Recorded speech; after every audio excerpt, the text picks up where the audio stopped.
A very good morning. Welcome to this edition of News for the Hearing Impaired. I'm Rukma and with me is Rajni. Let's begin with the headlines. Prime Minister Narendra Modi interacts with members of creative and entertainment world on ways to mark the 150th birth anniversary of Mahatma Gandhi. Hailing the efforts of films and television industry in popularizing ideals of Gandhiji, PM says it is essential to harness this spirit of creativity for our nation. All preparations in place as Haryana and Maharashtra gear up for assembly polls tomorrow. Counting of votes on 24th October.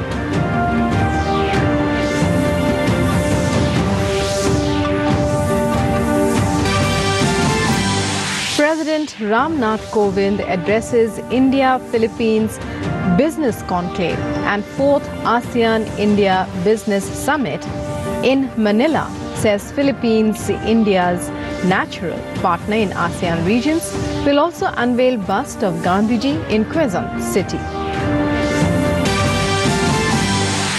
In UK, PM Boris Johnson sends letter requesting EU for a delay to Brexit, but without his signature. After losing historic vote in Parliament on Brexit earlier, PM Johnson declared that he will not be seeking delay to 31st October Brexit deadline.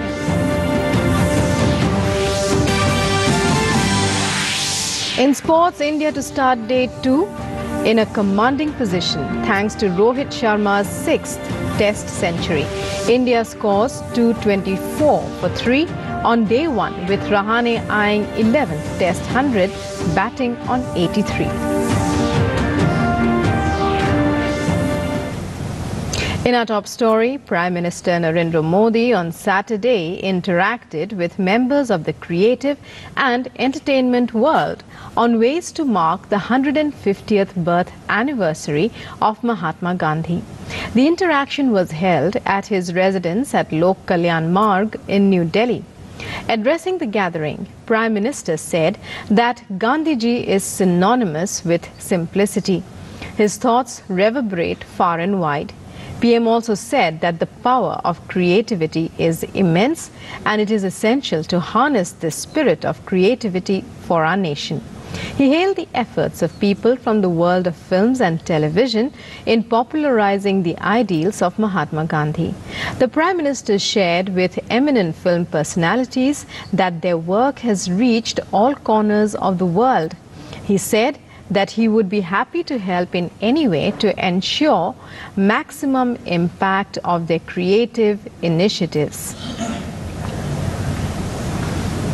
News now from poll-bound states. Campaigning for assembly elections in Maharashtra and Haryana ended on Saturday evening. A total of 288 constituencies will go for election on Monday. By size of electorate, Wardha is the smallest constituency, Panvel is the largest. Among 3,237 candidates in the race, there are a total of 235 female candidates. Bahujan Samaj Party is fielding maximum number of 262 candidates in the state, while 1,400 independents are also contesting the polls. Election will also be held in 90 constituencies in Haryana on Monday. By size of electorate, Narnaul is the smallest.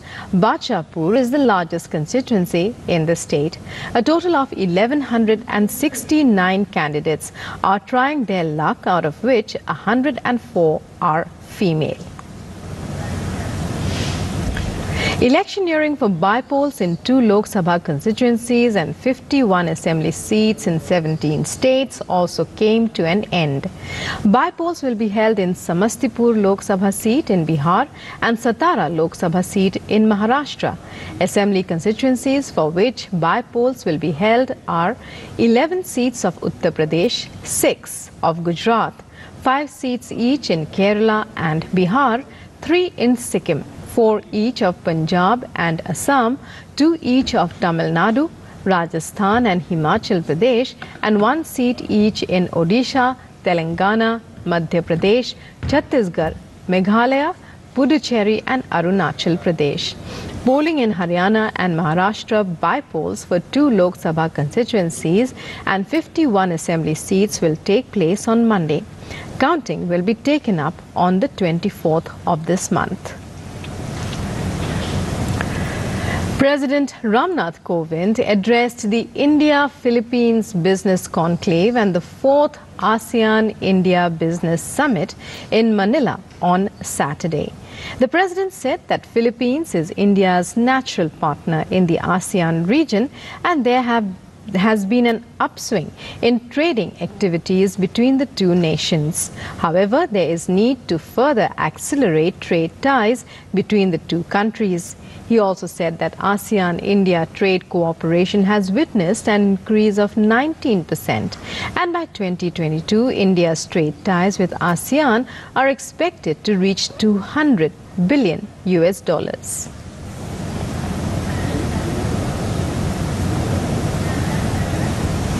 Finance Minister Nirmala Sitharaman said that India is committed to have a sound macroeconomic environment conducive to fuel growth and ensure inclusive development, notwithstanding the recent slowdown.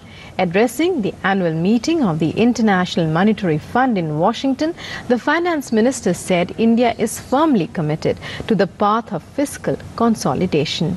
She further added that India has taken diverse policy levers as part of the Modi government's series of reforms to address the challenges being posed by slowdown in the country's growth.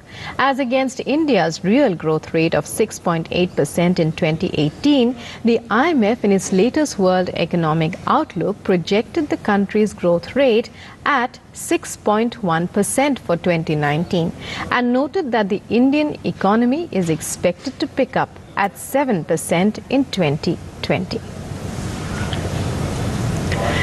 Multimedia exhibition on the 150th birth anniversary of Mahatma Gandhi was organized in the India Pavilion at the Frankfurt International Book Fair. The life and philosophy of Gandhiji was celebrated by performing the Dandi Yatra. Participants in huge numbers took part in the yatra, which was made vibrant by young students and their enthusiasm.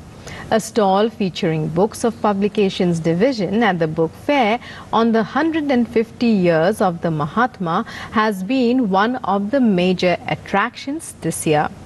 Speaking on the occasion, Consul General of India in Frankfurt, Pratibha Parker, said that the whole world is celebrating the 150th birth anniversary of Gandhiji to re-emphasize his message of truth and non-violence. She also distributed prizes to students who participated in the event. The event concluded with a pledge by participants to follow the path of Bapu to make the world a better place.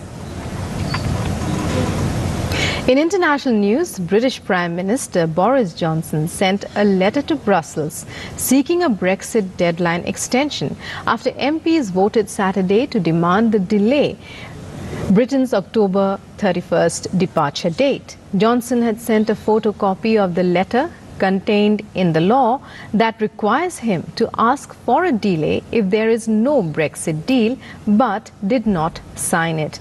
The UK PM has, however, signed another letter which makes clear he does not want to delay Brexit beyond the end of this month. Meanwhile, in Brussels, European Council President Donald Tusk tweeted that he had received the extension request. He did not provide details of its contents, but added that he will now consult EU leaders on how to react.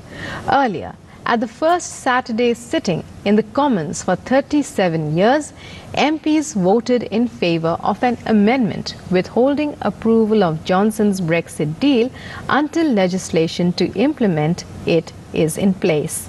The Commons' defeat marked a major setback for Johnson, who has repeatedly insisted that the UK will leave at the end of the month, come what may.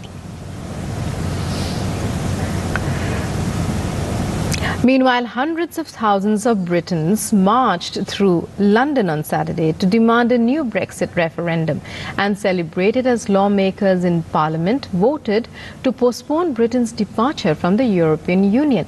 The protesters waved EU flags under sunny skies and held placards, while the mood of the protesters ranged from anger to despair. Many railed against political leaders championing Brexit for being elite and out of touch. Protesters unfurled a 1,100 square meter anti-Brexit banner in support of their demand for a new Brexit referendum.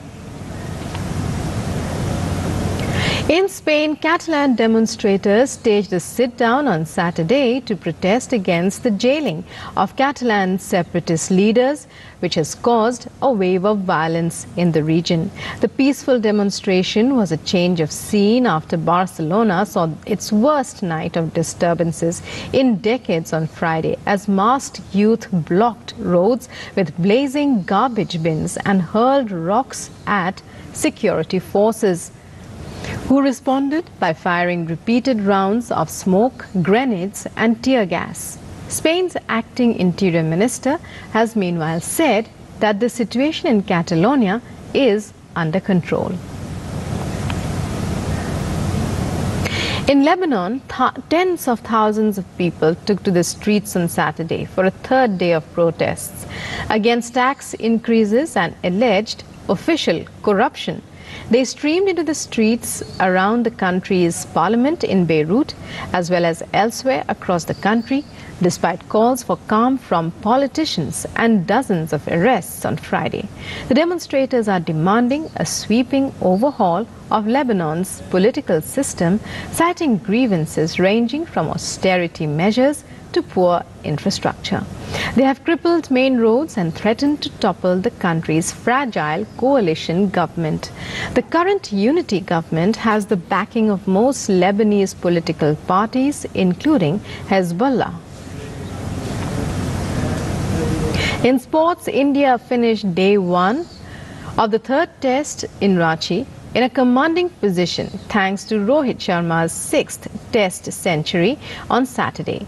India were 224 for 3 when bad light forced umpires to take the players off the field.